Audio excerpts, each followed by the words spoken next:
Super GST, super savings.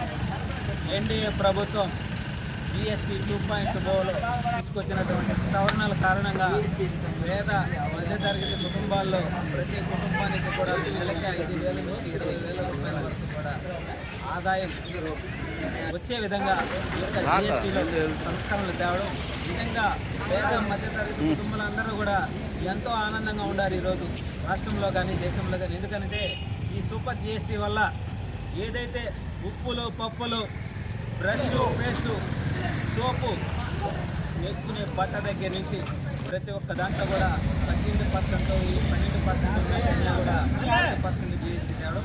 అదేవిధంగా insurance సంబంధించి 0%. ఎందుకంటే ఈరోజు ఎంతోమంది ఇన్సూరెన్స్ చేయాలంటే ట్యాక్స్ కట్టాలని చెప్పి భయపడేటువంటి పరిస్థితి. కానీ ఆ ఇన్సూరెన్స్కి సంబంధించి హెల్త్ ఇన్సూరెన్స్ కావచ్చు, యాక్సిడెంటల్ ఇన్సూరెన్స్ కావచ్చు, లైఫ్ ఇన్సూరెన్స్ కావచ్చు, వీటన్నింటిలో కూడా 0%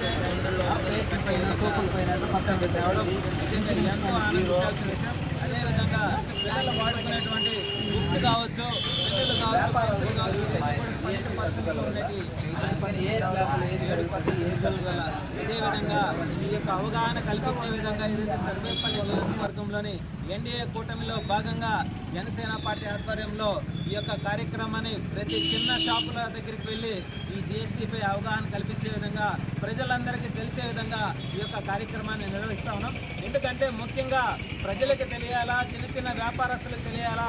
ఈరోజు సెల్ ఫోన్లు కానీ, ఎలక్ట్రికల్ టీవీలు కానీ, ఎలక్ట్రికల్ వస్తువులు కానీ వీటన్నిటి మీద కూడా జిఎస్టీ తగ్గుదల వల్ల నిజంగా వ్యాపారం పెరుగుదలతో పాటు ప్రతి ఒక్కరికి కూడా అందుబాటులో తీసుకొచ్చే విధంగా ఈ సూపర్ జిఎస్టీ రావడం. అదేవిధంగా మన రాష్ట్రంలో సూపర్ 6 పథకాలు ఏ విధంగా సక్సెస్ అయ్యాయో అదేవిధంగా ఈ యొక్క సూపర్ జిఎస్టీ కారణంగా పేద మధ్యతరగతి కుటుంబాల్లో వెలుగు నిలిపే విధంగా వాళ్ళందరూ కూడా ఈ యొక్క అదనపు జిఎస్టీ కట్టినందువల్ల మిగులుతో ఈరోజు పొదుపు కూడా పొందే విధంగా వాళ్ళకి ఒక రకమైనటువంటి ఊతాన్ని అందించే విధంగా ఈ జిఎస్టీ సంస్కరణ రావడం నిజంగా ఎంతో ఆనందించాల్సినటువంటి విషయం. కాబట్టి ఈ విషయాన్ని ప్రతి ఒక్కరూ తెలుసుకోవాలా. అదేవిధంగా ఇప్పుడు కొనుగోలు చేస్తున్న ప్రతి ఒక్కరు కూడా మీరు షాపుల్లో కానీ ఎక్కడైనా సరే జిఎస్టీలో గతంలో ఎంత రేట్లు ఉన్నాయి, ఇప్పుడు ఎంత రేట్లు ఉన్నాయి అనేటువంటి విషయాన్ని కూడా తెలుసుకోవాలా. తెలుసుకునే విధంగా మేము మా వంతు ప్రయత్నిస్తామని చెప్పి మనస్ఫూర్తిగా తెలియజేస్తూ ఉన్నాను ఈరోజు.